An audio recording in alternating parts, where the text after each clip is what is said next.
Good morning, everybody. We're here with Roy Rickstrew, the disability guru. We're going to be answering some disability questions right after this.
And good morning, Rogerville. We're glad to be back with you today. Roy, how was your weekend? Not bad. Yours?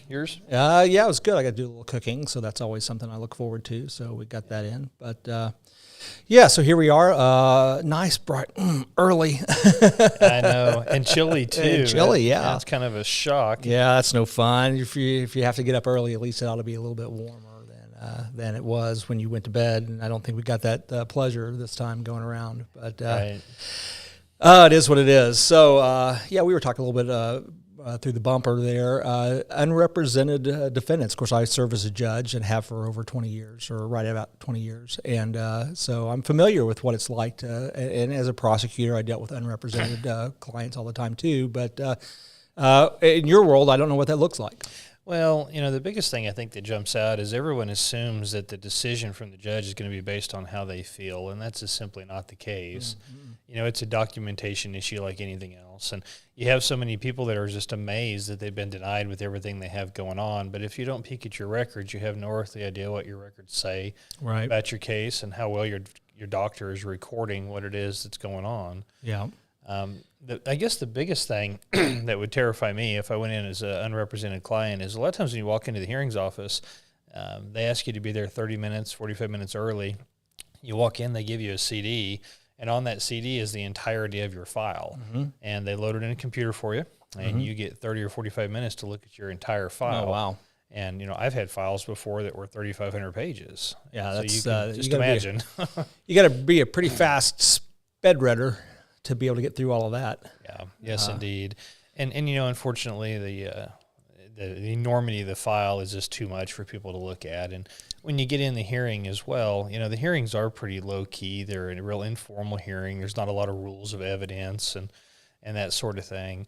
But there are things that have to be covered, and there's procedures that eat up part of your time, and you just simply don't have the opportunity to present everything you want to present. Yeah. You answered one of my questions because in my courtrooms, I do have to enforce the rules of evidence, and so I always encourage my litigants, and sometimes they think they don't. I'm trying to do them a favor by telling them, hey, you need counsel. I can't help you at your trial if you don't understand the rules of evidence. You don't know how to present your case. I can't help you. The city's represented by an attorney. They do know how to do that.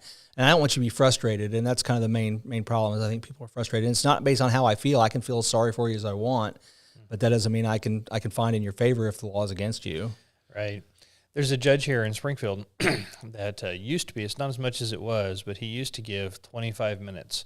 And he would time it, and as you were presenting your case, he'd come in and say, Mr. Rickstrew, you've got 15 minutes remaining. And it was unnerving, for him to constantly bust in just mid-sentence and say, look, you've got this much time remaining.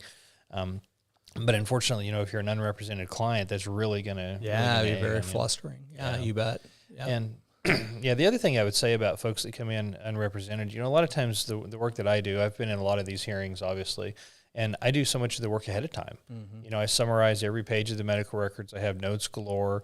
I also put in briefs and theories of case along the way. And so, a lot of the foundation of the argument that we're making is already there in front of the judge. And so we're not having to go in and testify about the limitations we have in our daily activity, plus try to articulate some sort of an argument. we're able to come in, focus on claimant testimony, and basically just round out the arguments that we've already made. Because all other stuff is already in the file. Yeah. So, instead of learning about the person from brand new, the judge having to learn about the person from brand new, rather they're just looking for examples in the way you live your life that confirm the arguments that we've already made. Oh, well, that's pretty handy then. Anything else we need to know? I am free this today, kind of a slow day in my world, which doesn't happen very often. Just kind of the nature of the day for some reason. Well, it's spring break around here, so maybe everybody's out enjoying the nice brisk weather and with the going on today. And with the time change, it'll be a slow day on the phones too. Yeah, so, I'm sure it will. Great day. If you've been putting this off and you need to talk to somebody about getting your disability claim started, or if you have questions about your existing claim, today's a really good day to call. I make time every day to talk with folks and have same-day appointments, but have a little more time today, and so, come see me or give me a ring there at the office. Make that call, 882-1800. That's the Resource Center. They're a big sponsor here of K-ROG and Planet 417. We love it if you give them and any of our sponsors a call. Thanks for joining us. We'll be back in just a few minutes, I think, with Plugged In with Roddy McCann. See you soon.